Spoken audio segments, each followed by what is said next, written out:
BFM Business, midi, l'heure H. Stéphane Pedrazzi. Le coup d'envoi aujourd'hui des soldes d'été 2020 dans un contexte évidemment très particulier en raison de la pandémie de coronavirus. Le secteur de l'habillement a été lourdement impacté par le confinement. On estime aujourd'hui que 16 000 emplois sont directement menacés. La période des soldes, donc, pour une durée de 4 semaines, pourrait néanmoins tenter d'accélérer le rebond de la consommation. On va en parler avec Bénédicte Boudet, déléguée générale de la Confédération des commerçants de France. Bonjour. Bonjour. D'abord un mot sur le calendrier. Les soldes vont durer 4 semaines avec un décalage de 3 semaines par rapport au calendrier initial en raison de la pandémie de coronavirus, mais aussi à la demande des petits commerçants qui souhaitaient, et on peut le comprendre, reprendre leur activité sans devoir directement casser les prix. C'était indispensable, selon vous, ce décalage? On sait que les grands groupes n'y étaient pas favorables. Oui, tout à fait. C'était indispensable pour la survie de nombreux commerçants indépendants. Nous avions demandé le 22 juillet. Le 15 juillet est un très bon compromis. Le ministère de l'économie, Bruno Le Maire, a été à notre écoute pendant tout le long de cette crise. Et c'est vrai que c'était nécessaire pour que les commerçants indépendants qui n'ont pas les mêmes marges que les grandes enseignes puissent vendre à un prix normal pendant quelques semaines après ces 2 mois de fermeture qui les a vraiment traumatisés. Est-ce que vous avez un premier retour? Est-ce qu'ils ont réellement bénéficié de ces périodes ou est-ce que les Français attendent tout simplement les soldes et ils ont attendu davantage? Alors la consommation la reprise a été très difficile, hein, on ne va pas se le cacher, mais néanmoins sans ces quelques semaines un petit peu de bouffée d'air, ça aurait été encore plus compliqué. Donc ils ont pu limiter un petit peu la casse. Maintenant les stocks sont très importants, il y a eu des opérations commerciales également un peu dans toutes les grandes enseignes. Nous avions appelé, nous indépendants, un peu à une trêve des promotions pendant toute la période avant les soldes pour vraiment lancer vraiment les soldes comme une période festive avec toutes les French Day, les promotions, etc. Ça a été un petit peu plus laborieux. Alors justement, vous parliez des promotions. Est-ce que les soldes ont encore un intérêt avec la multiplication des ventes privées qui généralement précèdent les soldes, les opérations commerciales, vous en avez cité quelques-uns, Black Fridays, French Days. Est-ce que les périodes de soldes très réglementées ont encore du sens? La question n'est pas nouvelle, hein, on se la pose depuis longtemps. Et c'est une vraie question qu'il faut vraiment qu'on se pose. Nous, on y travaille beaucoup au sein de la Confédération des commerçants de France. Il faut maintenir les soldes comme un événement vraiment festif, de consommation, de rendez-vous annuel. Est-ce que c'est sur un rythme de 2 fois par an? Est-ce que c'est plus fréquent? Est-ce que c'est 4 semaines, plus, moins? On y travaille beaucoup avec nos fédérations. Peut-être que la régionalisation a aussi à y gagner, puisque à Paris ou sur la côte, c'est pas forcément les mêmes dates. Aujourd'hui, ça satisfait personne. Les dates sont jugées trop tôt par beaucoup de commerçants, pas tous, mais beaucoup les jugent trop tôt dans la saison. Donc il faut mener une vraie réflexion pour que c'est vraiment un impact fort auprès des consommateurs. Est-ce que cette orgie de consommation, que sont généralement les soldes, ont toujours le vent en poupe? On voit bien les magasins, lors des précédentes périodes, étaient relativement pleins, mais on se pose de plus en plus de questions, notamment dans l'habillement, la fast fashion, comme on l'appelle, qui consiste à jeter rapidement ces vêtements qu'on achète. Est-ce qu'il y a des préoccupations environnementales qui risquent aujourd'hui de prendre le dessus? Oui, c'est également une réflexion qu'on mène avec tout ce qui est l'habillement, la consommation de l'habillement, peut-être consommer moins mais mieux, peut-être avec des filières responsables. La consommation, le changement des consommateurs est également important à prendre en compte. Les habitudes ont changé avec beaucoup d'achats en ligne, encore plus 17% l'année dernière d'achats en ligne, notamment pour le domaine de l'habillement. Donc il y a une réflexion à mener. Maintenant, les indépendants doivent s'adapter. Le digital fait également partie des modes de consommation et on doit en tenir compte. Les soldes démarrent alors qu'on redoute une deuxième vague de coronavirus. Comment est-ce que les commerçants vont pouvoir assurer la sécurité de leurs clients s'il y a une forte, voire une très forte affluence dans certains magasins? Alors déjà, nous saluons la décision du président de la République de rendre le masque obligatoire. C'était une demande que nous formulions depuis plusieurs semaines. C'est un acte fort et très rassurant. Pourquoi? Parce qu'il faut que chacun soit protégé, que la consommation soit dans des conditions sereines et optimales. Mais est-ce que ça ne libère pas les commerçants d'une pression? Ils ne pouvaient pas exiger des clients qu'ils portent un masque si ce n'était pas obligatoire par ailleurs. Exactement. Donc là, c'est vrai qu'on a fait passer une note à toutes les fédérations pour leur dire, indiquer un petit panonceau masque obligatoire à l'entrée, mais on n'a pas de pouvoir de police. Donc il fallait vraiment un acte fort, un geste fort du gouvernement pour dire là maintenant c'est obligatoire et le plus tôt sera le mieux. Dès maintenant, pour cette période de solde, sortons tous consommer masqués. C'est vraiment une question de santé publique et économique puisque un reconfinement même partiel serait une tragédie pour notre secteur. Alors on le rappelle d'ailleurs, votre président fait partie de ceux qui avaient réclamé au président de la République de rendre ce masque obligatoire. Où est-ce qu'on place le curseur en matière de sécurité sanitaire? Je vais vous donner 2 exemples. Si on fait la queue devant un magasin avant de pouvoir y entrer, rentrée, on risque de perdre les achats d'impulsion. Et si on doit porter un masque, on doit mettre du gel hydroalcoolique, on va peut-être pas avoir envie d'essayer des vêtements. Et puis on a aussi peut-être peur que ces vêtements aient été essayés par d'autres. Oui, alors les magasins ont mis en place des protocoles sanitaires assez précis. Pour le masque, je ne pense pas que ce soit vraiment une question. Ce sera plutôt pour la file d'attente. En effet, des fois, on voit quelqu'un dans le commerce, on va dire on repasse et on repasse pas, on va commander sur Internet, etc. Donc ça conduit à une vraie baisse de la consommation.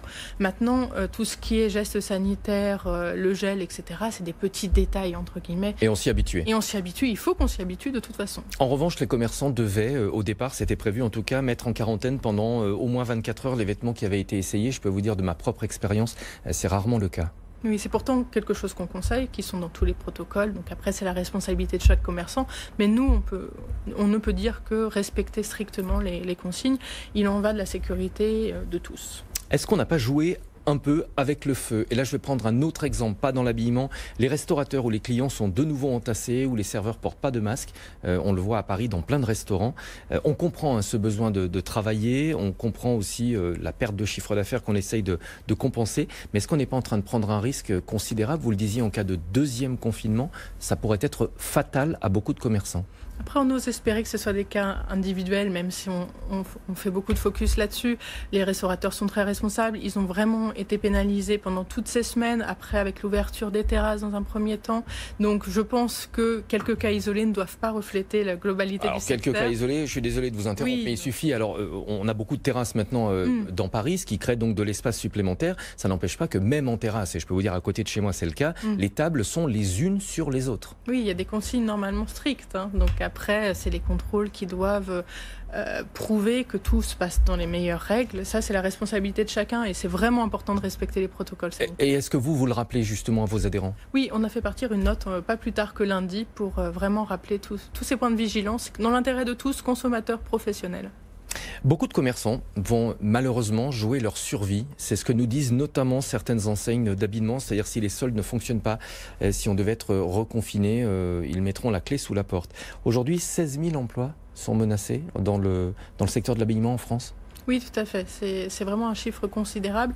Et puis nous, on représente les indépendants. C'est des très petites entreprises qui ont moins de 11 salariés. Généralement, ce n'est pas des plans sociaux globaux d'une grande entreprise. Donc, c'est boutique par boutique, ce qui fait au final un énorme plan social d'une grande industrie. D'accord. Ça, c'est vraiment important. Et on est très vigilants. C'est entre 10 et 15% des commerces qui pourraient être menacés d'après CCI France. Là, il y a toute une première vague d'accompagnement. Le gouvernement a vraiment été à nos côtés pendant toute la crise sanitaire avec le fonds de solidarité, les différentes exonération. Il va y avoir une vague en octobre-novembre quand les premiers remboursements vont devoir être effectués, notamment tout ce qui est report de charges, pour ceux qui n'auront pas eu la chance d'être exonérés. Et puis l'année prochaine avec les remboursements, notamment du PGE, le prêt garanti par l'État, qui même s'il peut être allongé, ça va être vraiment des points charnières où on va être très vigilant aux faillites. Vous évoquez justement ces mesures de soutien du gouvernement. Est-ce que globalement elles vous ont paru suffisantes ? Oui, elles ont été quand même relativement suffisantes parce qu'elles ont visé les très petites entreprises, donc on était directement concernés. Après, ce qu'on demande notamment dans le plan en faveur du commerce, artisanat et les indépendants, c'est véritablement une communication forte pour rassurer les consommateurs, aller dans vos centres-villes, consommer dans les commerces de proximité. C'est prévu, mais on y compte beaucoup. Et puis le volet digitalisation qui est très important. Alors justement, la crise, on a vu beaucoup de commerçants accélérer à marche forcée leur digitalisation, mais on a quand même l'impression que ça a renforcé l'opposition, la concurrence entre les commerces traditionnels que vous représentez et les mastodontes d'Internet. Alors, il n'y a pas d'opposition l'un contre l'autre. Après, c'est vrai que la Confédération des commerçants de France, on dénonce, nous, les implantations un peu anarchistes anarchiques de grands entrepôts type Amazon, Alibaba, etc., qui ont besoin d'un simple permis de construire pour construire ces 40 000, 100 000 mètres carrés d'entrepôts. Ils sont soumis à aucune taxation type TASCOM, aucune commission d'urbanisme. Et ça, c'est très important de rééquilibrer un petit peu les choses, avoir un juste équilibre aux normes, en raison fiscale, de normes entre le commerce physique et le digital.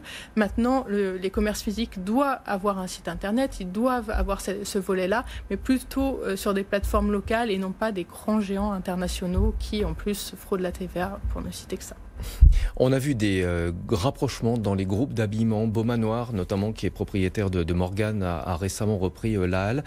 C'est pas vrai pour les petits commerçants. Quand ils ont des difficultés, généralement, ils ne peuvent pas compter sur un repreneur. C'est très difficile parce qu'il y a plusieurs phénomènes. Il y a la faillite, qui est un vrai cas, la trésorerie ne suit plus.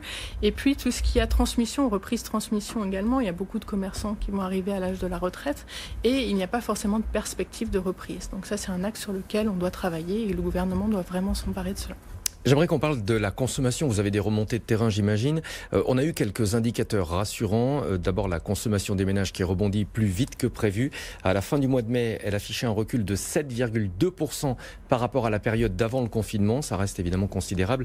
Mais à titre de comparaison, en avril, le recul était de 62%. Et on est quand même sur une très nette amélioration. Même si c'est pas parfait, est-ce que les commerçants vous le disent quand même que la situation s'améliore peut-être plus vite qu'ils l'avaient espéré ? Ça reste difficile, mais on reste optimiste. Il y a eu beaucoup d'épargne, 60 milliards pendant ce confinement. Donc, on va voir comment se passent les soldes. Ça va être vraiment un événement crucial. Nous, on veut que ça marche, on espère que ça marche, donc on va tout faire pour que cette phase se passe dans les meilleures conditions possibles, c'est 4 semaines, et puis on dressera un bilan à la fin.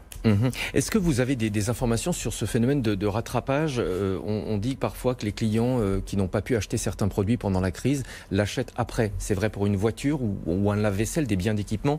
Si on avait besoin d'un lave-vaisselle avant la crise, bon, on en a toujours besoin a priori. C'est pas vrai du tout pour la restauration. On ne va pas 2 fois déjeuner au restaurant parce qu'on n'y est pas allé pendant la crise. Est-ce qu'on peut espérer dans l'habillement ce phénomène de rattrapage ? Pour l'instant, ça ne s'est pas manifesté. Dans le secteur de l'habillement, le rattrapage est difficile à observer. Plutôt dans les questions d'équipement du foyer, les magasins de bricolage ont très bien marché, par exemple. Mais là, ça concerne les grandes enseignes ? Exactement. Mais pour tout ce qui est indépendant, c'est difficile. Pour l'instant, on n'a pas vu de phénomène de rattrapage, sauf des urgences, comme par exemple les chaussures pour enfants. Il fallait chausser les enfants à la fin du confinement. Donc là, on a vu des achats assez massifs, mais ça reste assez anecdotique. Qu'est-ce qui va changer, selon vous, dans le comportement des consommateurs après cette crise ?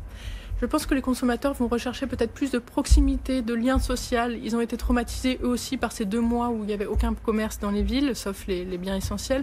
Donc je pense que ça va être vraiment une recherche de proximité, de conseils, vraiment quelque chose au plus proche vraiment des consommateurs, du citoyen. C'est ce qu'ils recherchent et c'est ce qu'on espère pour redynamiser les centres-villes. Et est-ce qu'il n'y a pas un risque, au contraire, que certaines habitudes de consommation en ligne qui se sont développées pendant la crise continuent ?